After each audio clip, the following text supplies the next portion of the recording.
कृष्ण। आइए आज आप सब जानेंगे वर्ष 2024 में देवशयनी एकादशी का व्रत कब धारण किया जाएगा, किस दिन से चातुर्य मास शुरू होगा। तो जानेंगे देवशयनी एकादशी व्रत के शुभ मुहूर्त के बारे में, पारण समय के बारे में, इस दिन क्या करना चाहिए नहीं करना चाहिए। तो आइए जानते हैं व्रत पूजा महत्व के बारे में। आप सभी भक्तों को देवशयनी एकादशी व्रत की ढेर सारी शुभकामनाएं।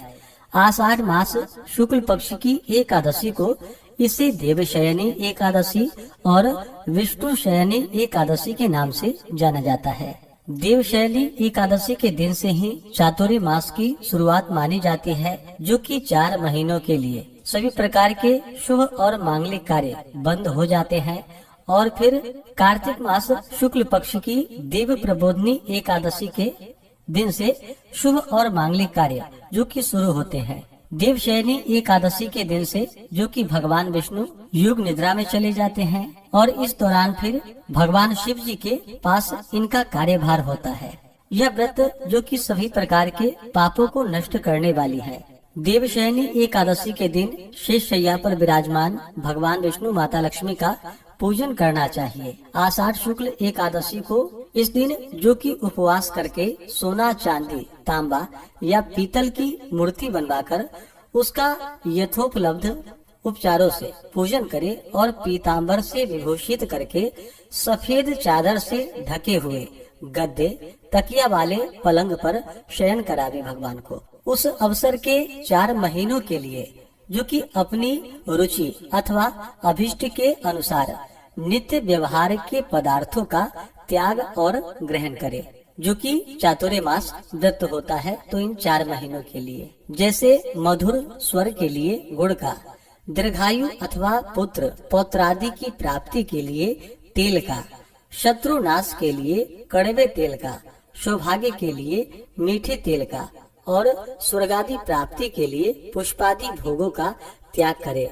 देह शुद्धि या सुंदरता के लिए परिमित प्रमाण के पंचगव्य का, वंश वृद्धि के लिए नियमित दूध का, कुरुक्षेत्र आदि समान फल मिलने के लिए पात्र में भोजन करने के बदले पत्र का और सर्व पाप क्षय पूर्वक सकल पुण्य फल प्राप्त होने के लिए एक भुक्त नक्त व्रत या अयाचित भोजन या सर्वथा उपवास करने का व्रत ग्रहण करना चाहिए। यदि इन 4 महीनों में दूसरे के दिए हुए भक्ष्य भोज्यादि पदार्थों को भक्षण करने का त्याग रखे और उपयुक्त 4 व्रतों में जो बन सके उसको ग्रहण करे तो महान पुण्य फलों की प्राप्ति होती है। एकादशी का व्रत जो कि प्रत्येक माह की कृष्ण पक्ष और शुक्ल पक्ष की एकादशी तिथि के दिन धारण किया जाता है। एकादशी का व्रत भगवान श्री कृष्ण भगवान विष्णु को अति प्रिय माना गया है। एकादशी व्रत धारण करने वाले के सभी प्रकार के पाप और ताप नष्ट हो जाते हैं। जब व्यक्ति के पापों का नाश होता है तभी उनके पुण्य उदित हो पाते हैं। उसके बाद ही सांसारिक सुखों की प्राप्ति हो पाती है। तो आइए जानते हैं देवशयनी एकादशी व्रत के शुभ मुहूर्त पारण समय के बारे में। एकादशी तिथि प्रारंभ समय जो कि 16 जुलाई 2024 दिन मंगलवार रात्रि 8:35 और एकादशी तिथि की जो समाप्ति है वह 17 जुलाई 2024 दिन बुधवार को रात्रि 9:24 पे एकादशी तिथि की समाप्ति है। तो सूर्योदय व्यापनी के अनुसार 17 जुलाई को सभी भक्तजन बुधवार के दिन एकादशी का व्रत धारण करेंगे। द्वादशी तिथि शुरू जो कि 17 जुलाई की रात्रि 9:05 और द्वादशी तिथि की समाप्ति 18 जुलाई को रात्रि 8:45 पे द्वादशी तिथि की समाप्ति है। देवशयनी एकादशी व्रत का पारण जो कि 18 जुलाई को किया जाएगा। 18 जुलाई गुरुवार के दिन पारण का जो समय होगा वह समय सुबह 5:33 से सुबह 8:21 तक व्रत का पारण किया जाएगा। 17 जुलाई को ब्रह्म मुहूर्त का जो समय होगा वह समय सुबह 4:06 से सुबह 4:46 तक होगा। सूर्योदय का समय सुबह 5:18 और सूर्यास्त शाम 6:49 होगा। 17 जुलाई को राहु काल का समय दोपहर 12:04 से दोपहर 1:45 तक होगा और 18 जुलाई को राहु काल का समय दोपहर 1:45 से दोपहर 3:27 तक होगा। राहु काल समय के दौरान कोई भी शुभ कार्य या नया कार्य नहीं करना चाहिए। यह लाभप्रद नहीं होता है, इस बात का ध्यान रखें। योग जो कि शुभ योग होगा सुबह 7:03 तक एकादशी तिथि के दिन। उसके बाद शुक्ल योग होगा।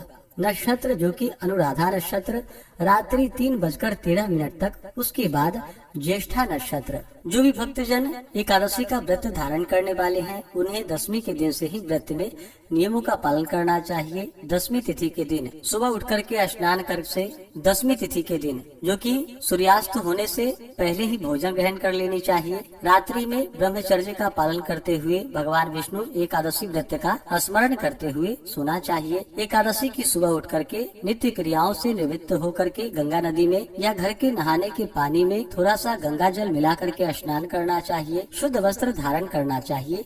एकादशी तिथि के दिन जो कि दिन रात्रि उपवास रहते हुए, जो उपवास नहीं रह पाए, जिनका स्वास्थ्य सही ना हो, तो आप एक समय फलाहार ग्रहण करके व्रत को धारण करें।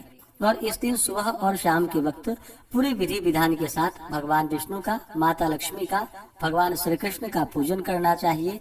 और शाम के समय में देवशयनी एकादशी तिथि के दिन भगवान विष्णु के निमित्त जो कि सोने के लिए सज्जा तैयार करनी चाहिए। भगवान विष्णु को शयन करवाना चाहिए।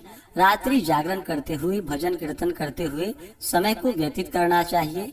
एकादशी व्रत में भगवान का पूरे विधि विधान के साथ पूजन करके एकादशी व्रत का कथा श्रवण करना चाहिए। इस दौरान विष्णु सहस्त्र नाम, विष्णु चालीसा, पुरुषोक्त आदि का पाठ या श्रवण करना चाहिए। एकादशी व्रत का कथा श्रवण करनी चाहिए। एकादशी की रात्रि जागरण करते हुए समय को व्यतीत करना चाहिए। द्वादशी की सुबह उठ करके नित्य क्रियाओं से निवृत्त होकर के स्नान करके शुद्ध वस्त्र धारण करके भगवान का पूजन और आरती कर लेनी चाहिए। इसके बाद ब्राह्मणों को भोजन करवाए, ब्राह्मणों को दान और दक्षिणा दे और फिर समय के अनुसार व्रत का पारण करना चाहिए। ब्राह्मण को भोजन नहीं करा पाए, दान देने का समय ना मिल पाए, व्रत का पारण पहले ही करना हो, तो ब्राह्मणों के निमित्त जो भी आपसे बन सके अन्न वस्त्र उनके निमित्त निकाल करके रख दे और फिर बाद में जाकर के आप ब्राह्मण को प्रदान कर सकते हैं। इस प्रकार से जो भी भक्तजन व्रत को धारण करते हैं तो उनके सभी प्रकार के पापों का नाश होता है और अंत समय में भगवान विष्णु के धाम की प्राप्ति होती है। तो आशा करता हूँ कि यह जानकारी आपको अच्छा लगा हो।